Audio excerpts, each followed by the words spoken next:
while padding corporate profits. By the way, I'm not against corporations.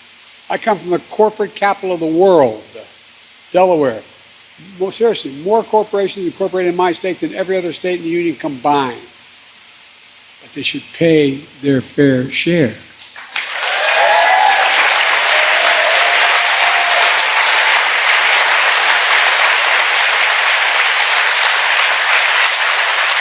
And it's still a major priority. I think the majority of the members of both bodies still support it.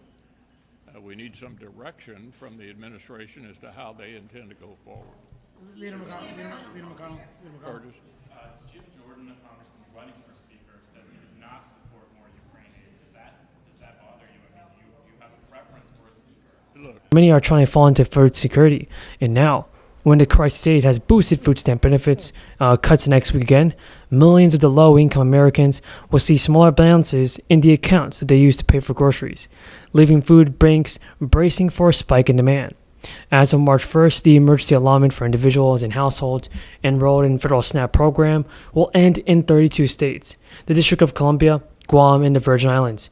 This means that the recipient household will see their monthly grocery allocation reduced by at least $95. And according to the Center on Budget and Policy Priorities, that equates to cutting roughly $9 per person on average, for about $6.10. And the change comes when food prices in January had increased 10% over the same last month. For instance, a deputy undersecretary for the USDA administers the SNAP program and acknowledged that SNAP benefits have proved to be very powerful for recipients. And now Dean even stated that this can't be underscored enough in the difference of it's making a huge mitigating increase in hunger and addressing economic hardship and poverty. She added that while the program's expiration will be difficult, the extra aid delivered was always designed to be temporary. More than 40 million people participated in SNAP as of October, in the latest period of which the federal data was available. Participation hasn't even previously surpassed that level since the summer of 2020, and the program's total cost for fiscal year 2021 was only $113 billion. That included 9 months of a 15% increase to the maximum benefit as part of this emergency allotment. But research by the Urban Institute found that the enhanced SNAP benefits are going to keep 4.2 million people above the poverty line. And food banks in those areas say they've seen sharp demand for SNAP, and the benefits are reduced, and relief organizations in the remaining states are now scrambling to strategize what to do. Because in Georgia, which ended its enhanced benefits last May, and the Atlanta community. Folks, time is running out. Kevin McCarthy is now being faced with a big decision. This event could affect the millions of Americans and wanted by about $1.10. Biden may have helped a little by releasing oil from the strategic reserve, but according to Yahoo News, Biden has largely ignored another important type of fuel. Diesel fuel, which is critical for the production and transportation of many everyday products, is here. Around the same time, gas hit $5 a gallon. Diesel hit $5.81 a gallon. Now gas prices are now 22% below their peak, but diesel just 8% lower. On a year-over-year basis, gas prices are up 15%, while diesel is up 43%. High diesel prices are a kind of hidden inflation because most consumers never buy stations, but it's possible because efforts to create commissions to examine the programs may move forward as part of a deal, which has set off a vigorous debate. And that would include Social Security pension disability, Medicare Part A, highway trust funds, and things like that.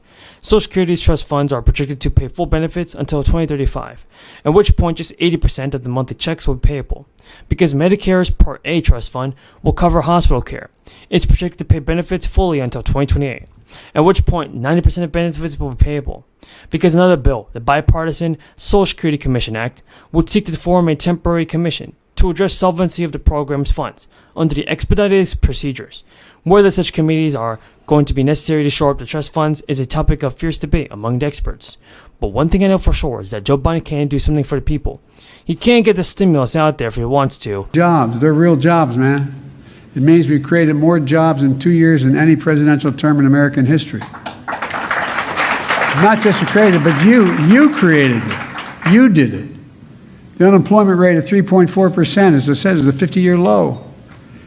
More worried about the United States and how the country may be going into a recession. Now, Senate Republican John Barrasso said the new spending deal between Chuck Schumer and Manchin announced last week is far from done, very far from done, suggesting possible opposition from moderate Senator Kyrsten Sinema. Barrasso told Fox that Senator Sinema felt blindsided by the Inflation Reduction Act, which was announced last week and shocked Capitol Hill. Barrasso said of Sinema in terms of will this pass, they need all 50 Democrats on board and in the room. They haven't had the 50 senators show up for work in well over a month, so this is far from done.